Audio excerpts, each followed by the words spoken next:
নমস্কার বন্ধুরা, আজকে আমি আপনাদের সাথে আমাদের দুপুরের খাবারটা একটু শেয়ার করতে চাই। রবিবারের দুপুর মানেই এক গাদা খাবার খাওয়া আর বিকালবেলা অম্বল হয়ে যাওয়ার গল্প।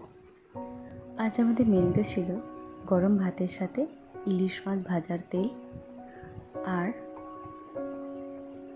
ডাল আর চিংড়ি মাছ সহজে বড়া, সাথে ছিল একটু স্যালাড।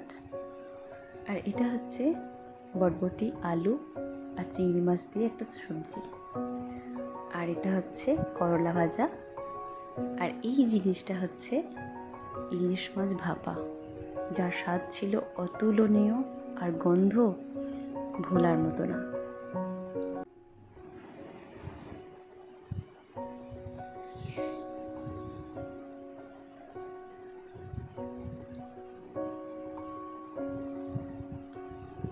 আর সাথে ছিল মুগ ডাল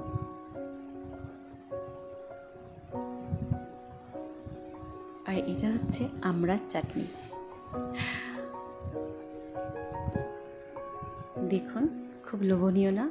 আর এই জিনিসটা হলো ঢেঁড়স, কুমড়ো আর চিংড়ি মাছ দিয়ে, তার সাথে বড়া দিয়ে টক। আর সাথে ছিল এক ফালি আম, যা দিয়ে রবিবারের মধ্যাহ্ন ভোজনটা জাস্ট ফাটাফাটি হয়ে গেল। কেমন লাগলো আপনাদের একটু জানাতে ভুলবেন না। ভালো লাগলে লাইক করবেন। ধন্যবাদ।